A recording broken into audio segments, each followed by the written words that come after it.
Hello everyone, this is Swathi, working as Assistant Professor in the Department of Electronics and Communication Engineering in Institute of Aeronautical Engineering, Dundigal.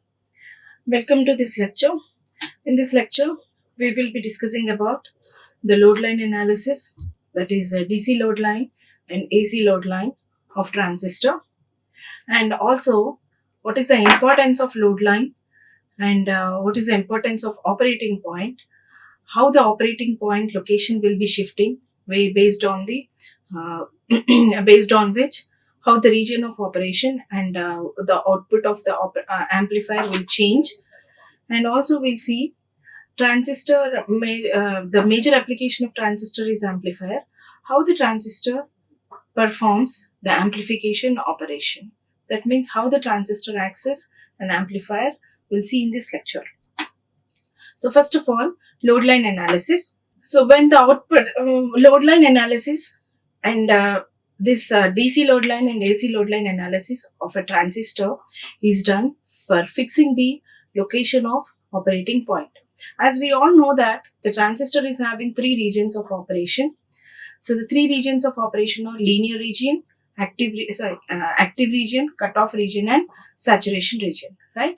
So the region of operation, that means whether the transistor is operating in either of these three regions, can be decided by the location of operating point. Whereas the operating point is nothing but the intersection of AC load line and DC load line with the output characteristic curve is called as operating point. So here, first of all, let us see what you mean by AC load line, and then what is a DC load line and what is a AC load line, how to draw the DC load line and AC load line, where they are intersecting, and how the operating point can be shifted, and what happens if the operating point is shifting from the original position. So here, now let us consider the output characteristics of an operational amplifier, sorry, not operational amplifier, the output characteristics of amplifier, so which is in common emitter configuration. So I am considering the transistor is in common emitter configuration. So because the common emitter configuration is most commonly preferred and as an amplifier.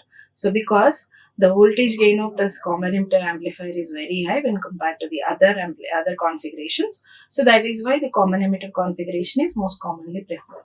So let us consider the output characteristics of common emitter configuration, which are plotted in between the output voltage, that is VCE, and the output current IC by taking voltage on x-axis and current on y-axis, by keeping the input current, which is IB in case of common emitter configuration, as constant. So these are the output characteristics of common emitter configuration. So by for different values of input, these are the characteristic curves which are plotted here between the output voltage and output current. Now let us see load line. So how to draw the load line and what is a load line, we'll see. So when a value for the maximum possible collector current is considered, that point will be present on the y-axis, which is nothing but saturation point. So here we all know that this depending on the region of operation. So as here, let us consider IB is equals to 0. So if IB is equals to 0, so it is said to be in the off state. That means because so we all know that the transistor should operate in active region, and the active region means it should be biased such that the emitter base junction is forward biased and collector to base junction is reverse biased. Right? This is for the amplification purpose. And when both the junctions are forward biased, when collector junction and emitter junction are forward biased, then the transistor is said to operate in saturation region. And when both the junctions are reverse biased, then the transistor is said to operate in cutoff region.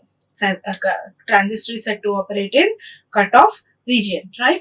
So here, now what happens if I make IB is equals to 0? If I make IB is equals to 0, so that means the base current is 0. Here what happens, as we all know that in case of common emitter configuration, that IC is equals to beta into IB plus IC E naught. This is the equation. If IB is 0, IC is equals to IC E naught, approximately equals to IC E naught, right? So because IB is 0 here. So what happens? If IB is 0, that means we are making the input open circuited. When the input junction will be open circuited? When it is reverse biased. Already we said that in order to use a transistor in active region, collector to base junction should be reverse biased, and by taking IB is equals to 0, then the emitter to base junction is also reverse biased. As both the junctions are reverse biased, the transistor is said to operate in cutoff region. So this region is called as cutoff region. Whereas this region, in this region, both the junctions are said to be forward biased, and hence the transistor is in saturation region. And this is what? Active region, where emitter junction is forward biased and collector junction is reverse biased. So here, now I said you that when the value for the when a value for the maximum possible collector current is considered. So that means maximum possible collector current is considered. That means I have to consider VCE is equals to 0. So in that case, that a point is known as saturation point. Okay. So similarly, when a value for the maximum possible collector to emitter voltage is considered, then that point will be present on the x-axis, and which is said to be cutoff region. So that is what here maximum current flows when VCE is equals to 0, and hence this point is already in the saturation region. So that is why this point where the maximum possible current will be flowing is known as saturation point, which is in the saturation region. So when the point on x-axis will be nearer to the cutoff region, and hence the point on x-axis will be considered as cutoff region. When you are finding the cutoff point, you have to consider y value as 0. Whereas similarly, when you are finding the saturation point, you have to consider x value as 0. This is a thing that you have to do. So what you need to do in order to draw a load line, you need to find out first of all saturation point and cutoff point. How to find out the saturation point? By considering the x-axis value, that is VCE value as 0, you can find out the saturation point. And similarly, by considering IC value as 0, you can calculate the cutoff point. Because and why we are calling it as cutoff point? Because it is nearer to the cutoff region. It is almost in the cutoff region. So that is why the point on x-axis is considered as cutoff point, whereas the point on y-axis is considered as saturation point. Now, when a line is drawn joining these 2 points, that is saturation point and cutoff point, such a line is called as load line. Okay, so the line which is joining the 2 points, one is that is a saturation point and cutoff point, is called as the load line. When this line is drawn over the output characteristic curve, makes the contacts at a point called as operating point or else quiescent point. Simply we can also call it as Q point. So that means once we find the such a saturation point and cutoff point, if you are joining these 2 lines, these 2 points, that line is called as load line, and the load line will intersect that. If this load line is drawn on output characteristics, it will intersect with one at a point which is called as operating point. That we need to find out now.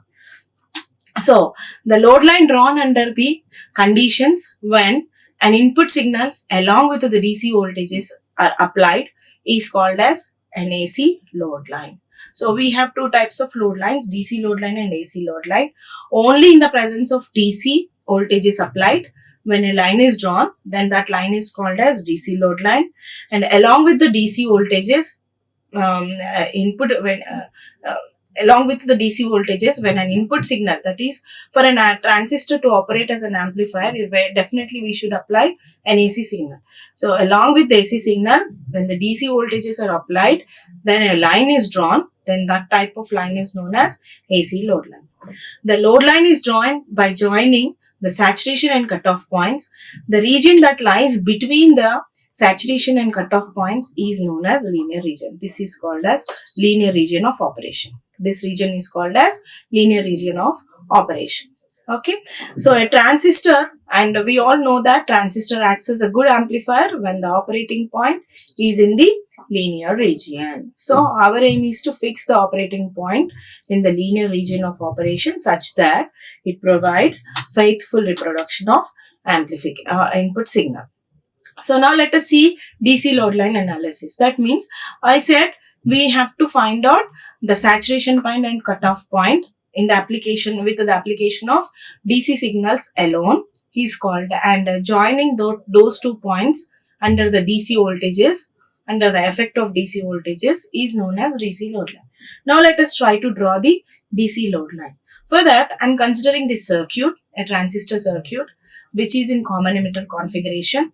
So this is a common emitter configuration because the emitter is considered to be common terminal between the input and output. So the input signal is applied to the base, whereas output is taken from the collector terminal. So DC load line analysis. What does it mean? We should not apply any signal. So that is why no signal. So without applying any AC signal, only under the presence of DC voltage is applied, the line drawn on the characteristic curve is known as DC load line, right? So this is a common emitter signal, common emitter amplifier circuit with no input signal. Now if you write on the KVL, or else if you write on the equation for the output voltage VCE by writing the KVL to this loop. If you write the KVL, what I'll get? I will get it as VCC. This is minus VCC because the loop direction is this way. Plus here this one is plus VCE. Okay. Plus because this is PNP transistor. If it is NPN transistor, you would have get plus and minus here. But it's PNP transistor. So that is why we will get minus and plus here. We will get minus and plus here. I hope it is clear. So minus plus, so plus VCE and then plus IC into RC. Plus IC into RC because the current voltage drop across this resistor RC is equal to IC into RC, where IC is the current flowing through this resistance, and hence this is the equation. So from is equals to 0. The sum of, by applying the KVL to this output loop, I can get this equation. KVL to the output loop, I can get this equation. So here, now this is VCC, let us consider. So minus VCC plus VCE and plus IC into RC. Why I have taken plus IC into RC? Because the loop direction and current direction are same. So that is why plus. And when I am taking the loop, the first terminal that we can come across for VCC is minus. So that is why minus. So now I can write down the equation for VCE as VCC minus IC into RC. VCC minus IC into RC. So this is it. Just keep this term this side and remaining both the terms that side. Send this both the terms that side. So I'll get VCE equals to VCC minus IC into RC. So now we need to find out the saturation point and cutoff point. Saturation point can be calculated by considering the x-axis value as 0. What is that? What we are taking on x-axis in the output characteristic curve? VCE. So just consider VCE is equals to 0 and find out the value of IC so that I can get the point on y-axis, which is nothing but the saturation point, which can be given by 0 comma IC. So now just substitute that. So if I substitute x is equals to 0, that is VCE is equals to 0, then what I'll get? VCC minus IC into RC is equals to 0, right? Now I want to find out the IC value.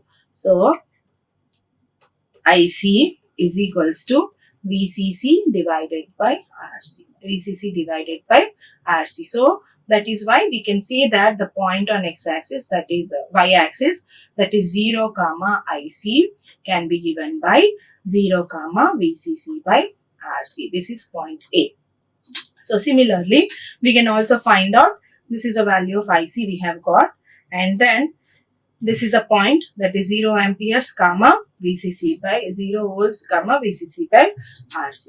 So that is point of x-axis. Similarly, when we need to find out the point on y-axis. To obtain point B, what we need to do? This point B is on x-axis, right? Point B is on x-axis. This is point A and this is point B. So while calculating the point or else evaluating the point B on x-axis, I have to consider IC as 0, y-axis value as 0, where on x-axis I am taking VCE and on y-axis IC, right? So VCE comma 0. So for doing this, I have to consider IC value as 0. Now take that output equation, which is VCE is equals to VCC minus IC into RC, and in this I want to substitute IC value as 0. So if I substitute IC value as 0, this entire term becomes 0, and hence VCE is equals to VCC. So now I can say that the point on x-axis and the point on x-axis which is represented as 0, now B which is given by VCE comma 0, that is given by VCC comma 0, VCC comma 0. Now we have located the point here. This is 0 comma VCC by RC, and this is VCC comma 0. So these are the output characteristic curve. So now I can draw the load line, which is by joining these 2 points, and this point can be this load line can intersect at any one point. That point is given by operating point. This point of intersection is called. Not only this, again we need to draw the AC load line in the presence of AC signal, and then the intersection of both AC load line as well as the DC load line is nothing but operating point. Okay. So now AC load line. So DC load line we have drawn without applying the AC signal, only under the presence of DC signal. We have calculated the saturation point and active point, and by joining those 2 points I can draw the load line which is known as DC load line. Now I want to draw the AC load line. For that I want to consider an AC equivalent circuit. Whenever you are drawing the AC equivalent circuit, so what is the thing that we have to remember? All the DC sources should be grounded.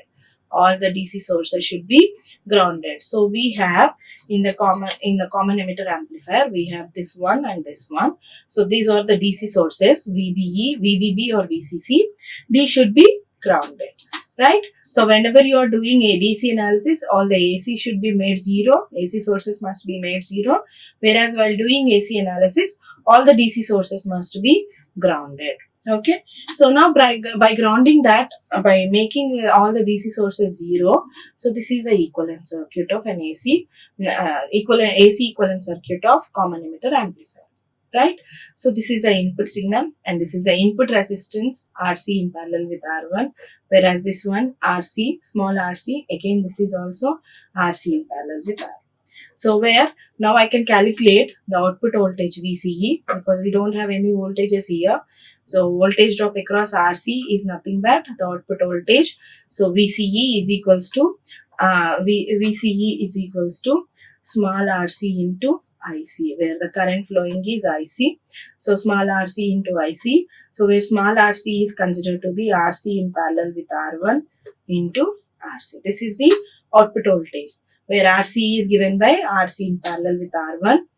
Now, for a transistor to operate as an amplifier, it should stay in active region.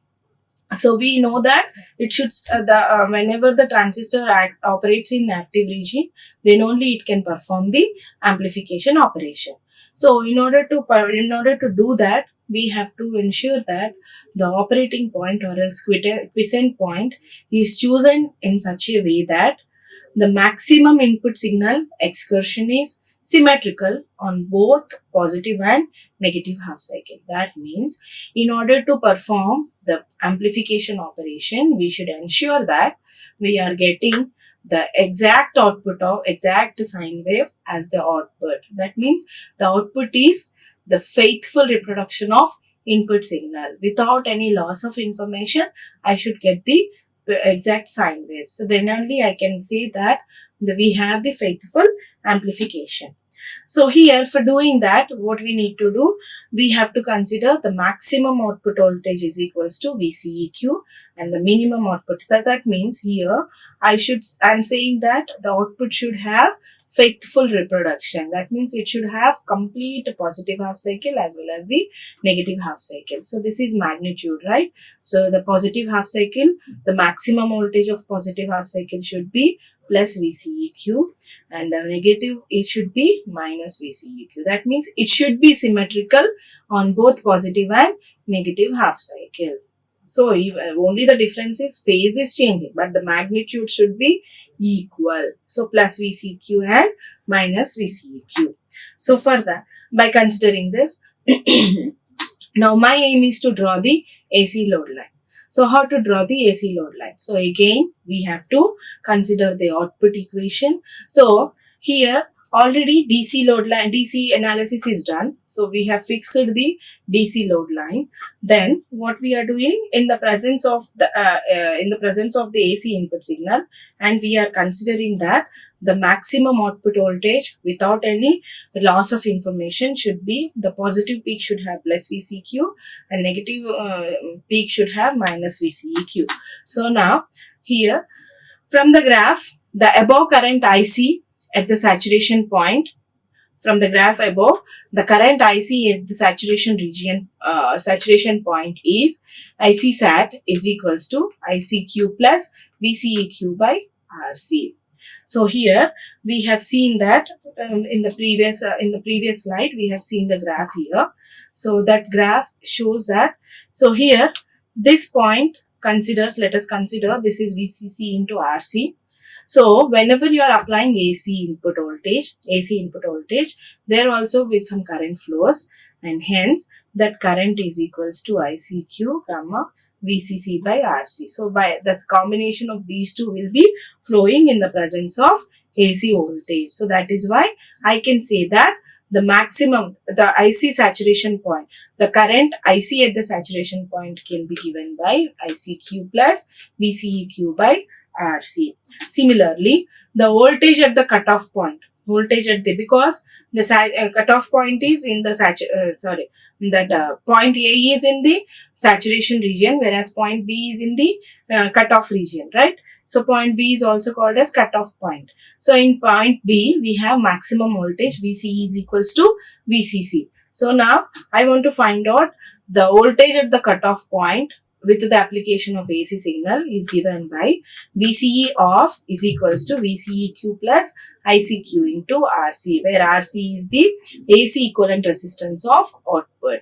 Okay, so VCEQ plus ICQ into RC, and hence the maximum current for that corresponding VCEQ is given by VCEQ is equals to VCEQ divided by small rc, where small rc is nothing but RC in parallel with R1. So similarly, ICQ is given by ICQ into RC in parallel with R1. So where RC value is nothing but parallel combination of small rc is equals to capital RC in parallel with R1. And hence, by adding the currents at the end points of AC load line or IC sat, which is given by ICQ plus VCEQ, we are just adding this. So in place of RC, we are just substituting RC in parallel with R1. So then IC sat value becomes ICQ plus VCEQ divided by RC in parallel with R1, where RC in parallel with R1 can be written as RC into R1 divided by RC plus R1. Right. Similarly, VCE of, that is a maximum output voltage at the cutoff point, is given by VCEQ plus ICQ into RC, where small rc is replaced with RC in parallel with R1. So now by locating these points, now again we can have a new load line. So where this point indicates the this is 0, comma, IC sat, where IC sat value is ICQ plus VCEQ by RC in parallel with R1. And similarly, this point is again, this point is VCE of cutoff point, comma, 0. Okay, so these are the values here. IC sat is given by ICQ plus by VCEQ by RC in parallel with R1, and similarly VCE of is equals to VCEQ plus ICQ into RC in parallel with R1. So now just join these 2 points and draw a line. So that line is called as AC load line, and this line is drawn in the presence of AC input signal applied to the amplifier circuit. So that is why it is known as AC load line.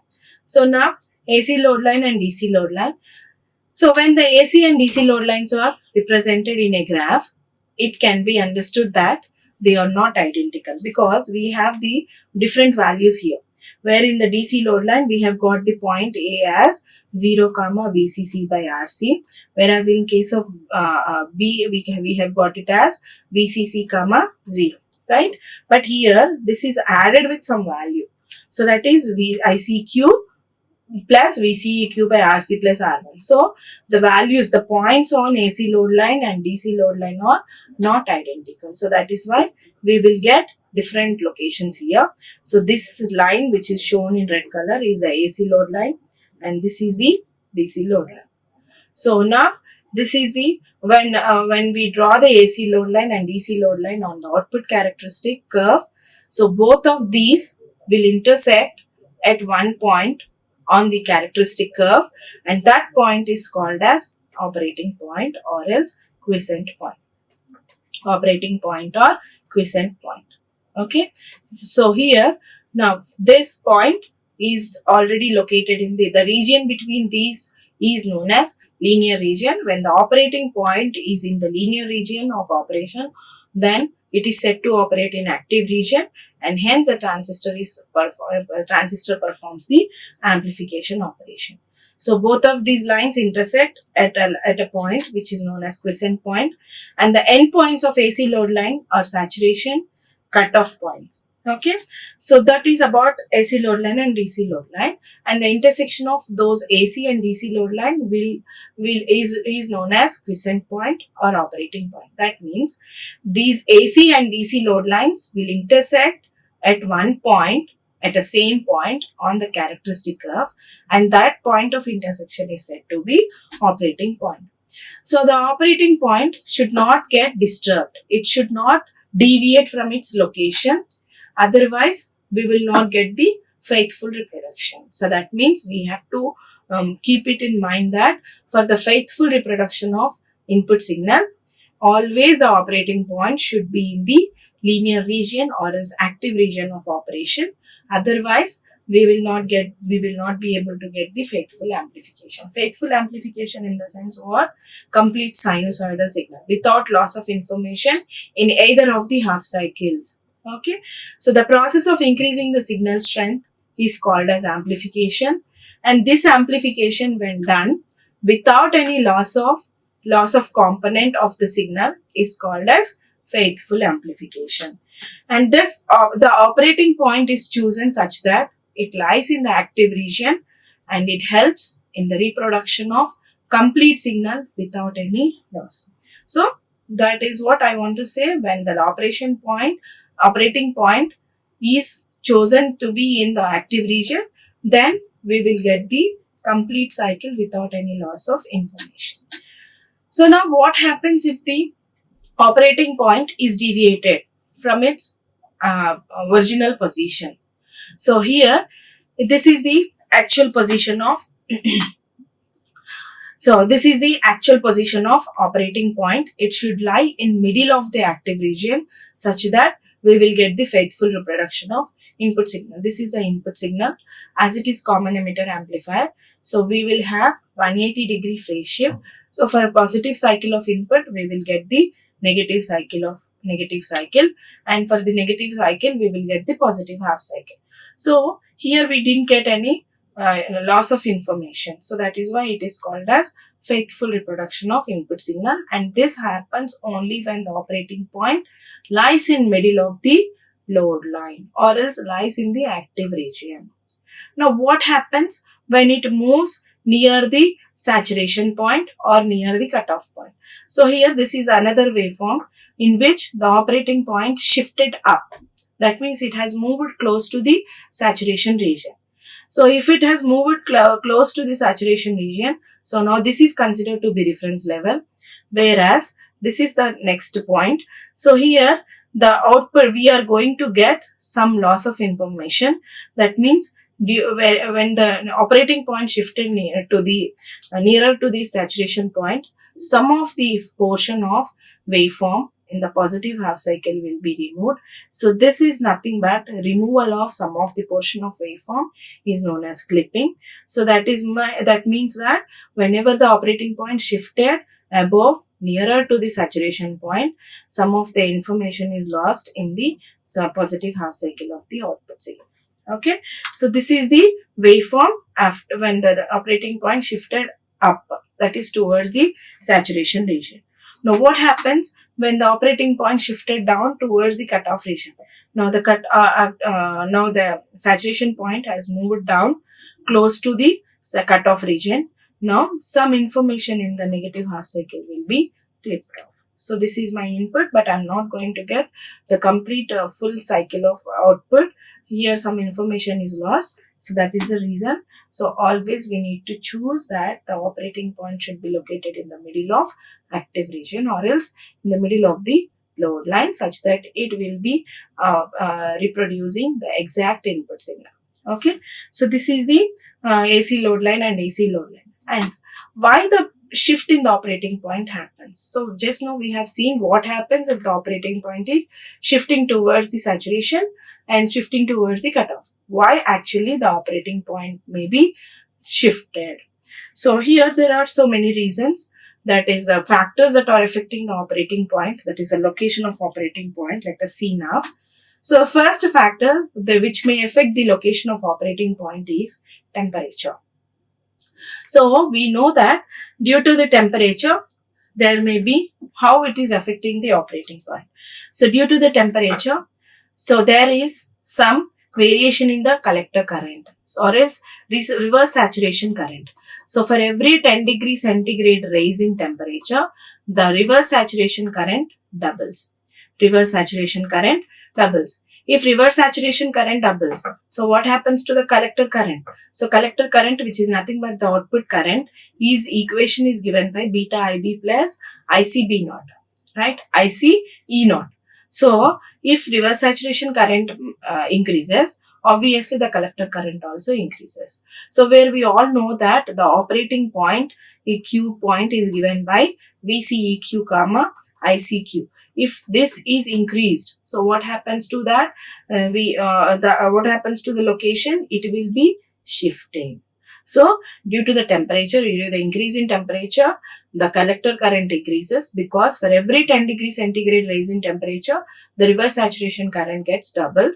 So due to which it increases the collector current, and hence the operating point may shift. Okay, so that means the collector current may increase or decrease. If it increase, the operating point shift will be shifting to the up. If it decrease, the operating point will be shifting down. So like that, the shifting of operating point will be caused due to the temperature.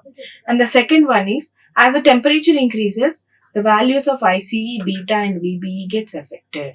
So beta, ICE and VBE also affected, because we all know that as temperature increases, IC increases. If IC increases, we know that beta is equals to IC by IB. Beta is equals to IC by IB. So if IC increases, beta also increases. So if this increases, obviously the VBE also increases. So here the reason of increasing ICE is ICB naught gets doubled for every 10 degree centigrade in rise in temperature, and VBE decreases by 2.5 millivolts. Why? Because if temperature increases, so VBE get reduced by 2.5 millivolts, because this is due to the early effect. So what happens if temperature increases?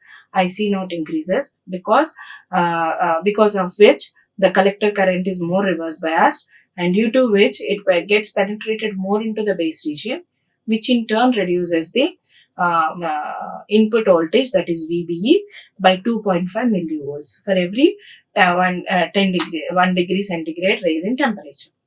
So the main problem which affects the operating point is temperature.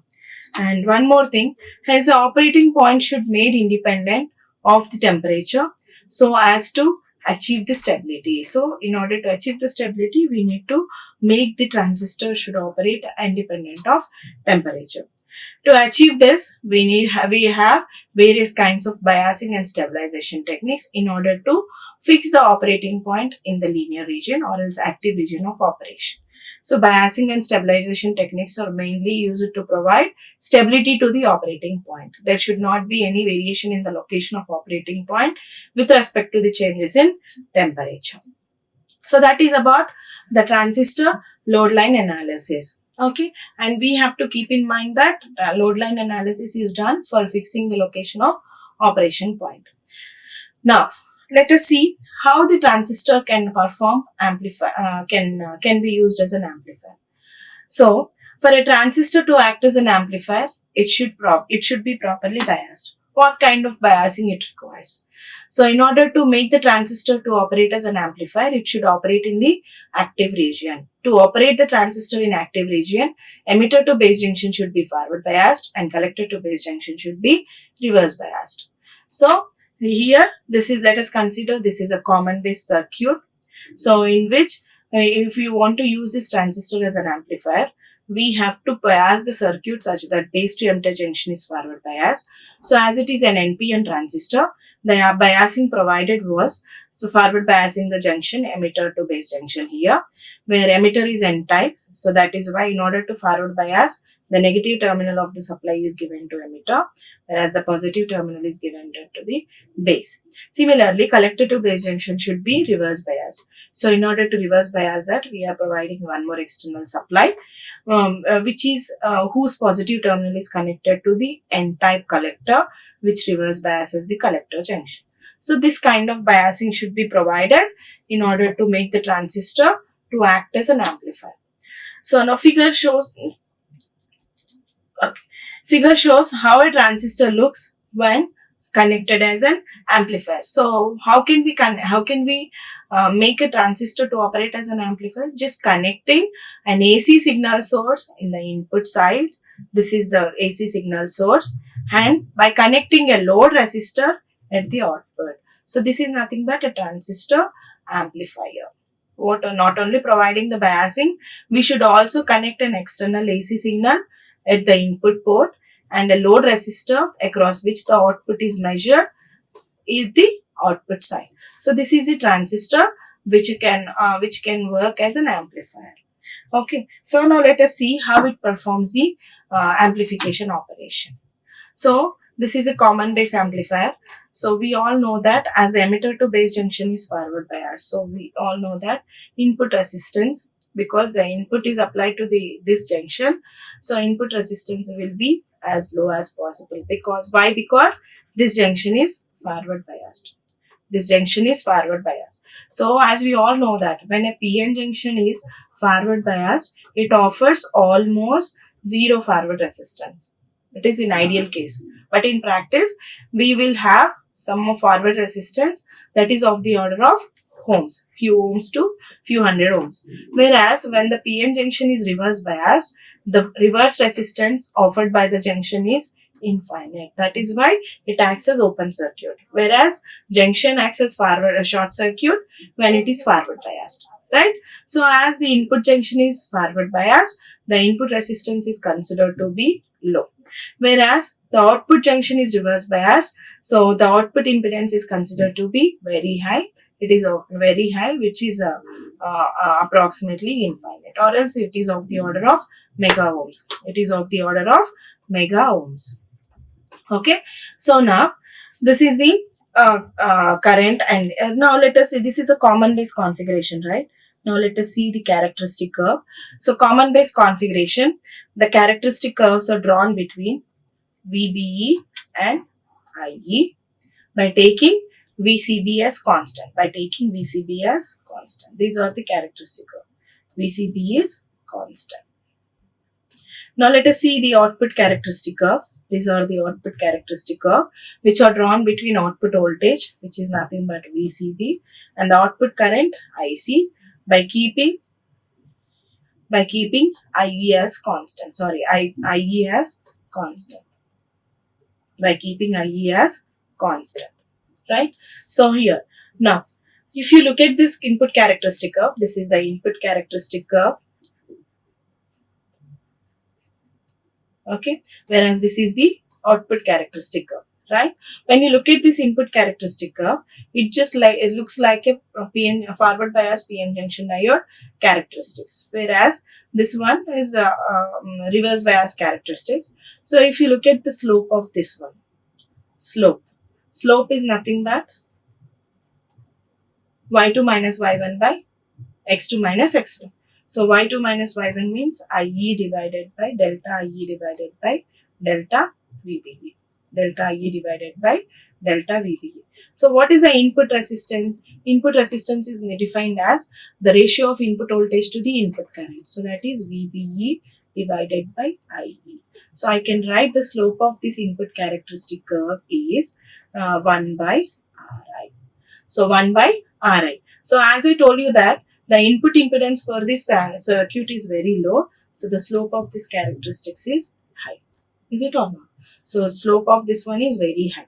Whereas coming to this one, slope is equals to delta IC divided by delta VCE. Delta VCB, because we already know that the slope of any equation, so slope of a straight line can be given by y2 minus y1 by x2 minus x1.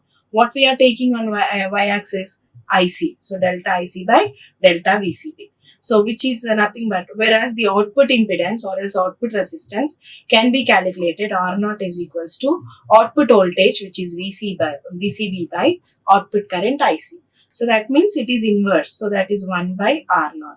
So as I told you that for a common base amplifier, output resistance is very high and hence the slope is very less. Sorry, this is reverse. So output impedance is very high and hence the slope of this characteristic curve is very low. So that is why we are almost getting the straight line in the output characteristic curve. So this is the common base amplifier, common base configuration and its input and output characteristics. Now let us try to prove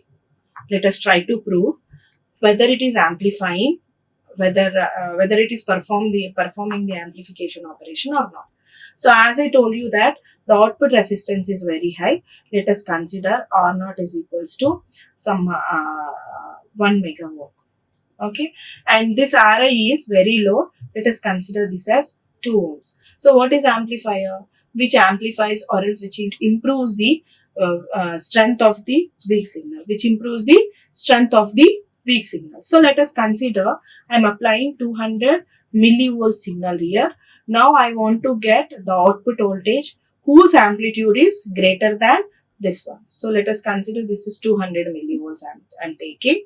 Okay, and I am considering Vi as 20 ohms and R0 as 1 mega ohm. So what I have considered, let us consider the input voltage as 200 millivolts and Ri as 20 ohms and R0 as 1 mega ohm.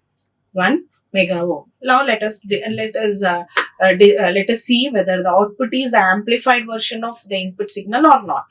So for that, first of all, I want to calculate II. What is that? Input current, which is nothing but IE, just a second. So II, that is the input current, is equals to, we can, what is the input current in common base? IE is the input current. Input current IE is equals to Vi divided by Ra. What is Vi? Vi is 200 millivolts divided by 20. So how much I am going to get? 20 ohms. Okay. So that is here, this one get cancelled. 20 milliampere. Volts per ohms will give you ampere. So that is milliampere. So IE is equals to, 10 milliampere. IE is equals to 10 milliampere. 2 ones or 2 tens. Okay. So IE value is 10 milliamperes. Now let us calculate the output voltage. V0 is equals to IC divided by R0. Where IC value we have to calculate. So for calculating this IC value, so let us consider this is alpha. So here now IE value is 10 milliamperes. IE value is 10 milliamperes. So here this is a common base configuration. So in common base configuration, so we know that the current amplification factor is defined as alpha, which is given by the ratio of output current to the input current IE. Ratio of output current equal to input current. So which is approximately equal to 1. So and hence as IE value we have got it as 10 milliamperes. So we can also consider IC value as 10 milliamperes. IC value as 10 milliamperes. So now I can find out the output voltage. So V is equals to IR. So IC into R naught. So what is the IC value? 10 into 10 to the power of minus 3 into R naught value is 1 into 10 to the power of 6. Not minus 6, it is 6. So how much I am getting? So it is 10. This is 10 to the power of 6. So here it is 10 to the power of 7 into 10 to the power of minus 3. So that is 10 to the power of 4. 10 to the power of 4. So V naught is equals to V naught is equals to 1000 volts. So this is the voltage. So here that means by considering the input voltage as the 200 millivolts, by considering the input voltage as 200 millivolts, I have got the amplified signal as 1000 volts. So that means here this is the output voltage. This is the complete. That means if you observe the input voltage is 200 millivolts. So if you consider less 200 millivolts, we won't be applied. So if you consider VI is equals to 200 milliohm, and for the taken values of RA and R naught, we have got the output voltage as 1000 volts. So that means it is amplifying the input signal. So the output voltage is nothing but the amplified version of the input signal. So that is how we can say that the transistor is performing the amplification operation. And one more thing we have to remember, the common base amplifier is mainly used as voltage amplifier, whereas the remaining amplifiers like common emitter and common collector are used as current amplifiers. Only the common base amplifier can be used as voltage amplifier, because the voltage is getting increased, whereas the current. So what is the current amplification factor? That is IC by IE. So as we all know that in case of transistor, IC is equals to IE plus IB, right? Where IB is the base current, which is very less, and hence IC is approximately equal to IE. So if I do this, the value of alpha is approximately equal to 1, where alpha is a current amplification factor. So the current amplification factor is 1. Now coming to the voltage gain, AV is equals to V naught by Vi, which is defined as the ratio of output voltage to the input voltage.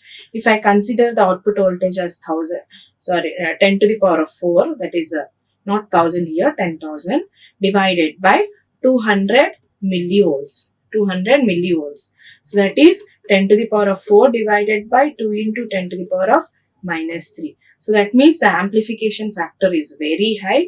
It is of the order of 0.5 into 10 to the power of 7.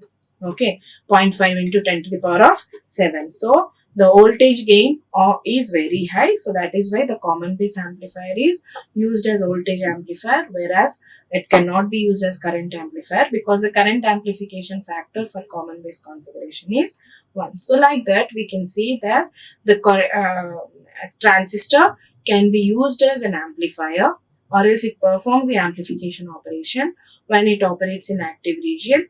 So that means when the emitter junction is forward biased and collector junction is reverse biased, it performs the amplification operation. So this is how we can see that the transistor can be used as an amplifier.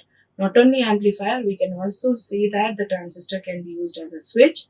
When it operates in, when both the junctions are forward biased, it acts as an on switch. When both the junctions are reverse biased, it acts as off switch. So this is about transistor as an amplifier. I hope it is clear to you all.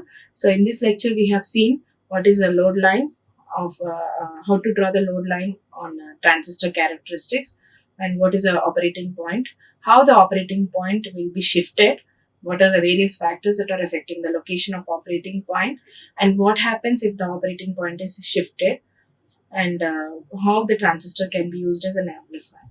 That's all for this lecture. Thank you everyone. Like, share and subscribe. Hit the bell icon for more updates.